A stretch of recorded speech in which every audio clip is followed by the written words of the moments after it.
improvement, how can we get out there and make a difference for ourselves by showing up for ourselves every day?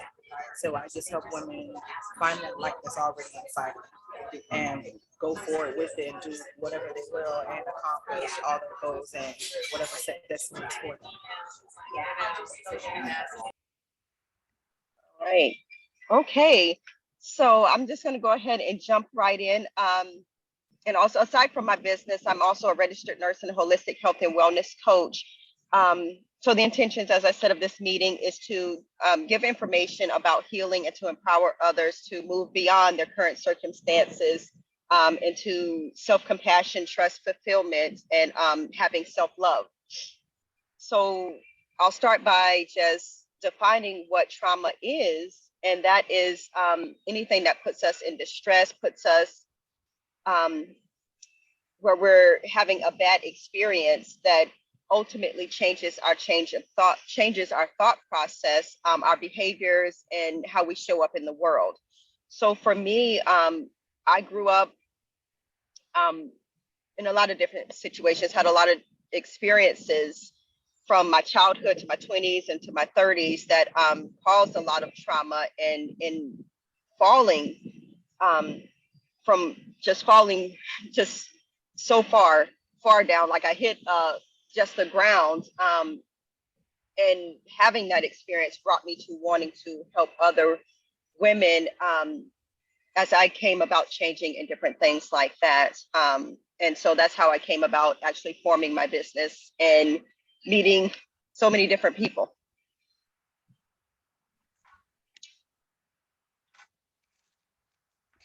So yeah, I'll go second. What you just said, it sounds like very similar to my personal experience. So I've been dealing with trauma since my childhood, different traumas, which I wasn't even aware of, but I ended up finding myself in an abusive relationship 5 years ago, six, I would say. And so when I broke up with that person, when that relationship was over, my healing process started it for real. So I had to face not only the trauma of being out of an abusive relationship, but I had to deal with all the traumas that I were carrying with myself since childhood. It's been tough, really tough. And during my healing process, since the beginning of my healing process, I had the same idea that you had with me, because I thought that I wasn't the only one dealing with that. And I really started thinking that I wanted to help other women in recognize their own value and understand that we deserve nothing but happiness. So I was healing myself, but at the same time, I found this way very helpful for me and for others, just to talk to them and saying, I'm here, I do understand what's going on. I'm with you, I can help you, I want to help you. I just want to say, of course, I'm not a therapist, so I don't have a background of medicine or any uh, let's say anything that is really for curing your mind, but I'm just a human being that went through it, and I do understand emotions, I understand the emotional process, and I understand all the stages that come after that kind of situation. So whatever I'm doing with my company, as I said previously, is really helping other women and helping them. My biggest goal is it's really to make them realize their own value so that they can live a better life. I give you the word back. Yeah, Jada, I know you're out in New York with your women empowerment and the kickboxing, correct? Yes. That, Yes. that you teach women, which is really awesome. I think when you find your power, and you want to be able to share that, you don't have to be a mental health professional just to be a listening ear or to be encouragement to someone else. Yeah, I But totally agree with you. I just like to specify that because I understand, absolutely. like I went through therapy and I Hmm. understand the importance of talking with a therapist when you're dealing with that kind of trauma. So when I'm saying that, is just to say I really want to support other women emotionally talking, but I honestly do believe as therapy helped me in many different ways. Like the confident woman that is in front of you right now came out from like 2 years and a half of very, very strong therapy on everything that I was in. It's been tough, but that's the only reason why I'm saying it, because like saying I found kickboxing to save my life somehow, because kickboxing releases a lot of stress and you feel very powerful when you're doing it, because now you're, when you have somebody that is aggressive with you and you don't know how to defend yourself is one thing. But when you just have the basic of saying, you try to touch me, I know how to react to it, it makes you feel stronger. So that's also the reason Empowered, yes. it empowers. And like Mhm. you're just now you're kind of like walking and saying, oh, you really want to try, because you know that I can't respond to that, right? Like I'm not gonna be waiting for you to touch that. And as you said, I live in New York, so that's kind of like everyday life. Like you're going to the subway, say, don't you dare touching me, because you don't know what is gonna happen here. So that's why I'm also promoting women's empowerment and self-defense, because I really think that is one of the biggest tools that all women can use, like human beings in general, but for women mostly, it makes you feel much better and confident and definitely stronger. So yeah. Absolutely. Courtney, how can, say, individuals that are coming out of trauma situations, out of abusive situations, find their voice, or to be empowered? Like I said, for me, mine was feelings of inadequacy and dealing with rejection of myself, rejection of others, self-hatred, just very low self-esteem. And with me, I had to work through that. I also took therapy. Some helped, I'm not gonna lie, but also just doing the work for myself, really, and finding my voice and coming to a place just spiritually as well, was very fulfilling for me. But how can women, step out of that zone, or step out of those different thought processes into a better place?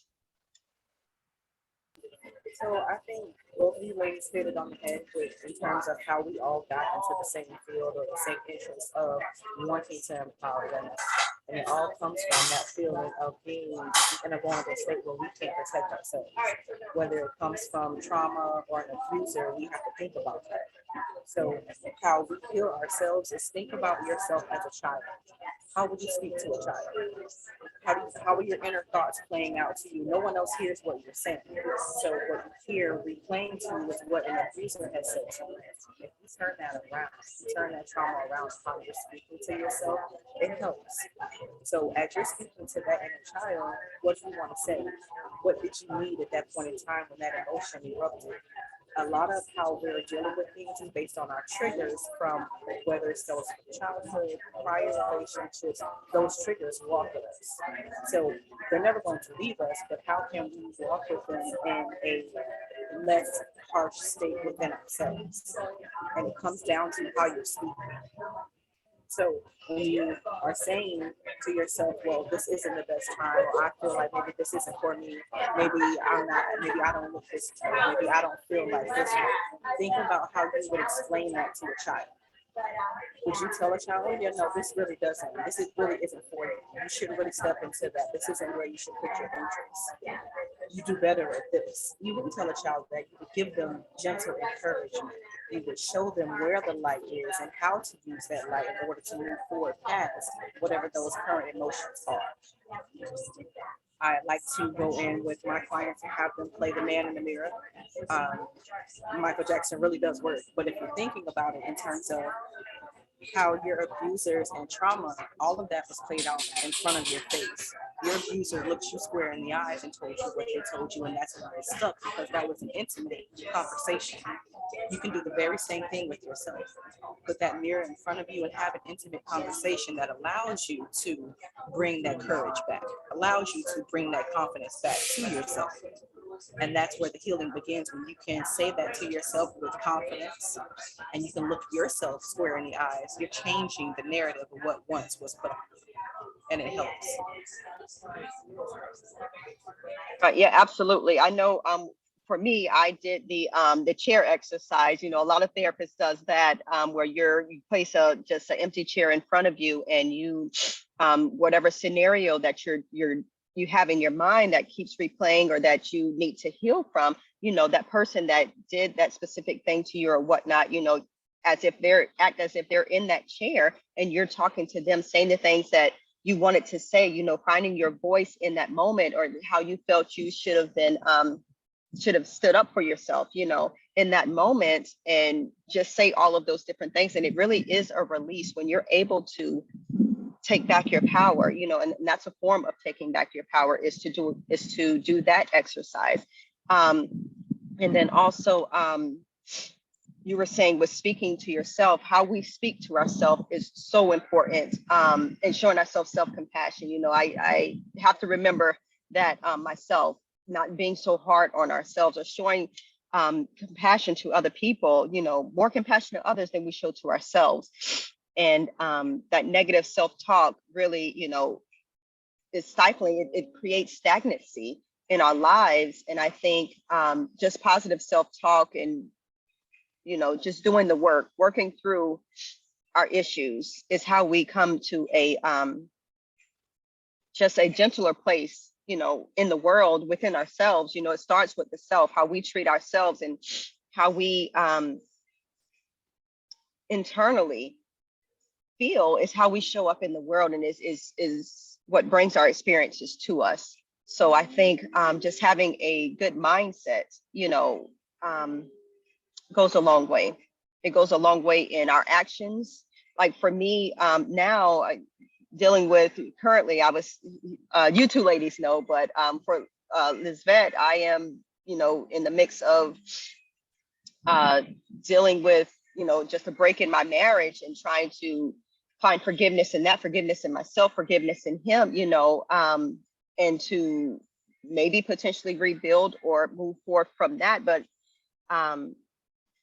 it ultimately starts with me. I was just thinking this morning, you know, happy life, happy wife, happy life, you know, but anyway, just happy women. When we are happy with ourselves, we bring out positive actions in others, and what is circulating around us becomes positive, you know.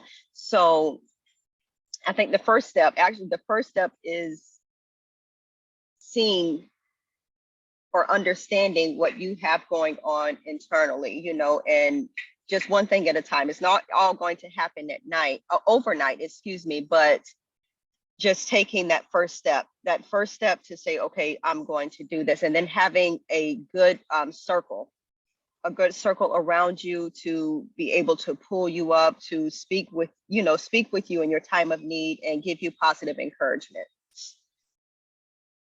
Whitney, if you don't mind, I'd like to ask Lisbeth, what brought you here today? Well,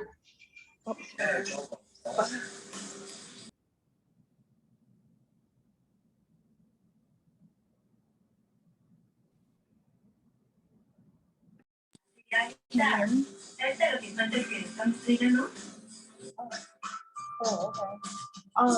No, I just felt like it was interesting enough because I've seen circumstances where there are people that just stay quiet about it, and I felt like it was important to speak on it. I don't hear it too often. It's not really like addressed. Whatever. It's like put underneath the carpet, you know, like, and I mean, it's not like, you know, you want to fight for your voice, but as long as you know, that's all that matters, and we all know that. So, and also too, like, encouraging others, but sometimes you can't really say, you can't speak for someone else. So those are only valid and true to you. What happened to you, or only you were there. So I wouldn't be able, I don't know, I wasn't there. But that's the spiritual part of it too. So thank God. But, you know, like I totally agree with what you just said, because from what happened to me, like from what I learned during my healing process, is that I felt like nobody could understand what I was dealing with, because it was such a lot of pain that I was really at a point, as Whitney said, I hit the ground. And that was that was the point where I decided to start therapy, because I was getting scared about myself. That was too much. And, you know, I had a lot of people coming to me, and they really couldn't understand it. It was just like judging the fact that I couldn't get over a relationship, not knowing what what was going on really in my mind, in my heart, in my body, and everything else. So I think the biggest lesson that I got from my personal experience is that just don't talk if you don't know what they're dealing. Like in general, it's not about giving advice. Like my only advice is saying I'm here. It's not even an advice. It's just saying you want to talk, let's just talk. But I'm not giving like other women the word, like saying you should do this, you should do that.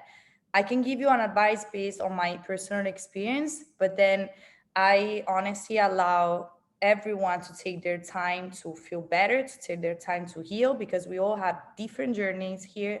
We need different time, like different timing, different experiences.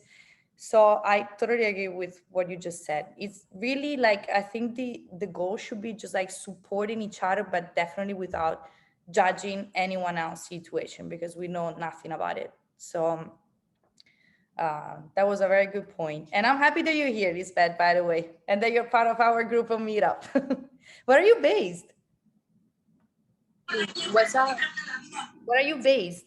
Where are you located? Oh, Springfield, Mass. Ah, okay.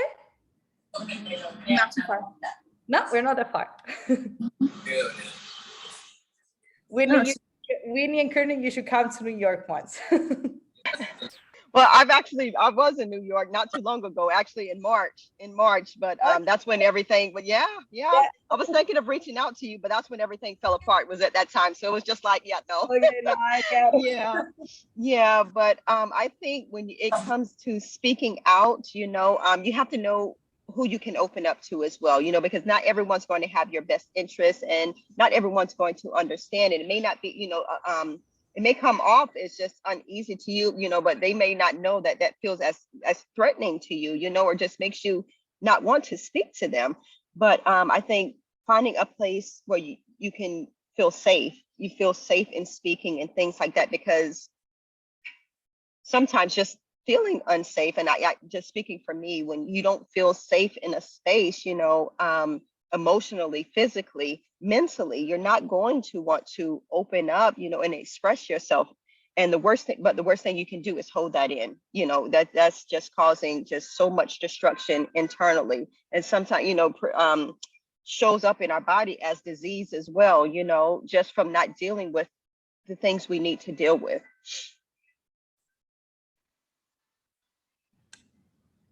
I also wanted to say something about what Kearney said, talking about your child. I figured that during my healing process, but even now, every time, like, it's not that it's still a process, right? Every day.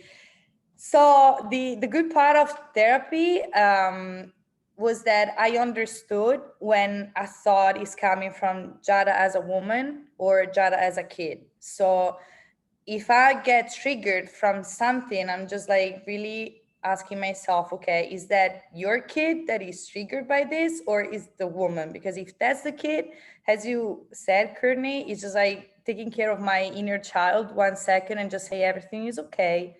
Please, just like don't worry about it. We got this. But it's really like having a second person that is still living within myself. It's like it's really weird to describe it, but I really see that little kid, that little girl, and I see her face like when she's scared or when she's triggered by something, and I'm really kind of like my like the mom of myself. Let's put it in that way. So I guess that was basically the point that you said, right, Kearney? You really don't know what you needed as a child. So in your adult life, when it comes to you receiving all of these things that are triggering you, you have to check in with yourself. You have to say, okay, is this the adult me, or is this the inner me saying, okay, I need to pay attention to something. I'm feeling something from my past is bringing this current moment forward. What is it trying to say to me? And when you can figure that out, you can heal from whatever it is, because you're focused on what you actually hear yourself say at that moment. Yeah, absolutely. I know with me, inner child work is so important, but also when you feel, say, if something triggered you and it's from your childhood or something like that, just like Jada said, you have to say to yourself, I am safe, in this moment, you're here now in this present moment, but your younger self, I am safe, and that brings a sense of ease. And I also picture myself just reaching down, to that child, either hugging him, whatever um, attention that child should have had, or my inner self should have had in that moment, giving that attention at that time, whether it's reaching down to lift that child back up, if the child's crying, embrace my inner self and things like that. And I mean, it does a world of difference. And I still do that even to this day, because I still have triggers and things. But then also having to, if it's a really bad, emotion that I'm feeling, letting myself actually feel that emotion in that moment, even though it may have been from, years prior, because you don't want that to sit within you. You're doing nothing but pushing it back down. And then it's just like a crock pot waiting to, explode. So just dealing with that and allowing yourself to actually feel that emotion, and then it will pass, keeping your heart open always, is what I tell myself. Even now, just keeping my heart open. Wow. Yeah, I agree with what you just said, because I also have a feeling that right now there's this kind of movement about positive vibes that is totally fake, and Mhm. it's not helping at all, because it's making people that have a problem or that are dealing with bad emotion feel bad about themselves, because they can't keep up with like a positive mindset, which is not true, because we're human beings. And as you said, it's better to cry it out instead of just like holding it, because we have to pretend to be happy. Like, having a positive vibes doesn't mean that you gotta smile all the time. It seems that you can go around smiling, but carrying with you a lot of negative energy. So Absolutely. try it out, let it go, so that the energies can just like get higher on a higher level. So in that case, yeah, that's the positive vibe. But Yeah. just like Yeah. Increasing your vibration. yeah, but Yeah. just pretending to be happy is not helpful for anyone, because it's just Mhm. saying I'm hiding myself instead of facing the problem. I'm not allowing myself to feel bad even though I feel bad, and it's compromising our energy. So you're really right with what you just said. We should remember that all the time. Like, we are allowed to cry, we are allowed to feel bad for one day, we are allowed to be upset, and then we are also allowed to just be happy. But let's be Absolutely. Yeah, I think with women, there's such a pressure to be on all the time. You see all of these different, like, women that are just on the go, you're on not TV. emotional, You see right? this persona, yeah, but then you're wearing a mask. I did a Zoom call not too long ago on vulnerability, and for me, I just saw it as a sign of weakness. I felt like I didn't need it or anything, but just I wore a mask in my relationships, and my relationships, not just intimate, but with work, with my friends, with my family, with so many different masks that I was wearing, because I had this fear of being vulnerable. I didn't want anyone to see me as being weak, but really, when vulnerability is a strength, it takes strength to be vulnerable. And someone that I was listening to said that she was speaking to people that were in the military and asked them to name a moment where vulnerability was not, where they were not being vulnerable. Like when you're out there on the battlefield, and it takes that courage. Are you not vulnerable? Yeah, you are, because you're scared, you don't know what's going to happen. But it's so essential. It's so essential in our lives, and it shows who you truly are, the real you. And you're not going to be right for everyone, and if you are, you're trying to please, you're not being your authentic self. So we're here to show up authentically and to live, flaws and all. It may be flaws to other people, or what you may see it as a flaw, but the universe, there's no mistakes. There's no mistakes. And I think just sitting back with that, understanding that, and moving away from trying to be perfect, or perfect for everyone, that we find a true love for ourselves and truly who we are. Yeah, that's true. And also, like, I grew up thinking that a person that is crying is a weak person. And now I'm honestly thinking that if you cry in front of somebody, you're the strongest person ever. Like, that doesn't mean crying is just an emotion. It's an emotion.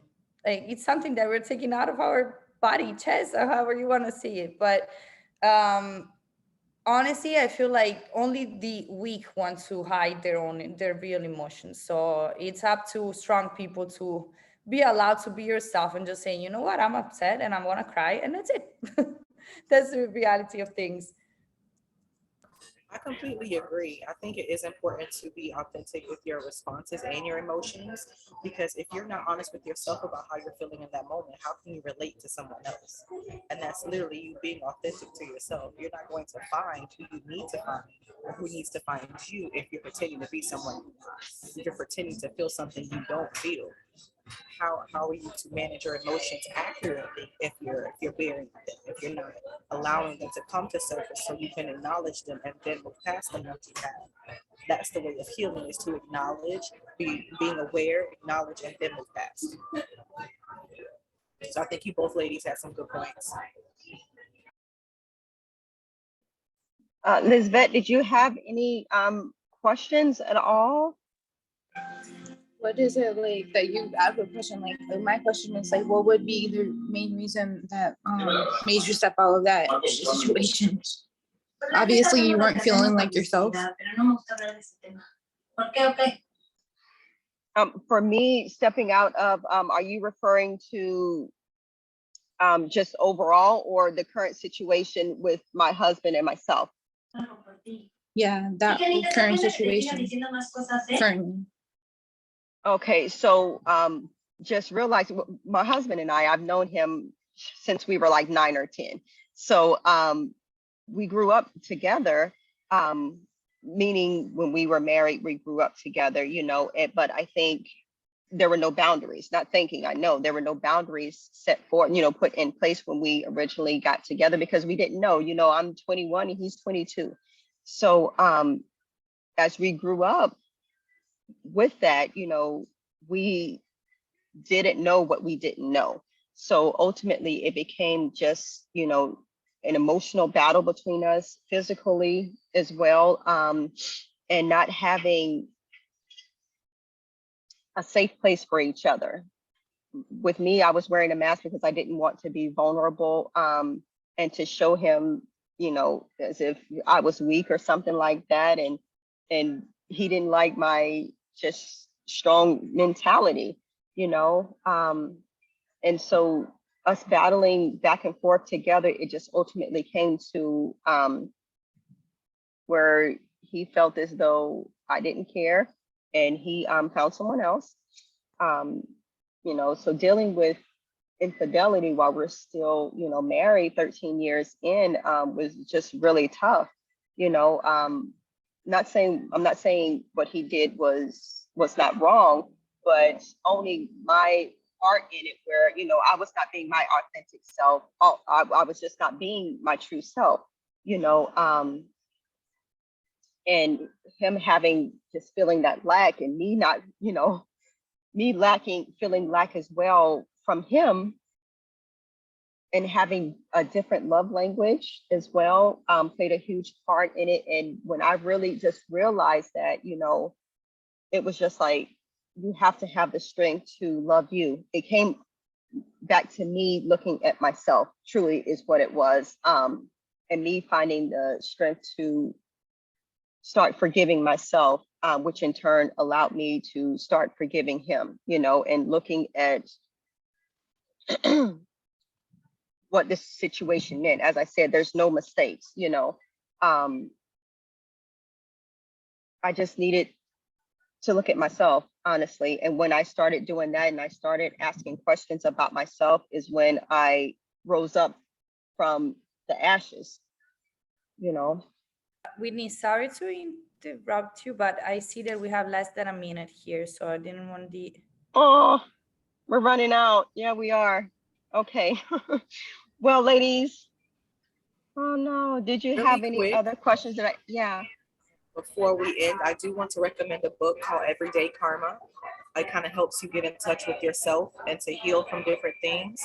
It also allows you to know that time when it's to leave a situation, when it's not being as fulfilling as it could be for you. It allows you to write out everything you need to make that next step. And that's for Lizbeth. I know she had that question. So I'll leave it with you, Whitney, so you can kind of leave it with everyone else just in case she didn't hear me. I know it's loud in here. Okay. Very much. Thank you so much for this. Lisbeth, I hope you enjoyed it because we're gonna have other meetings and this was just the first one.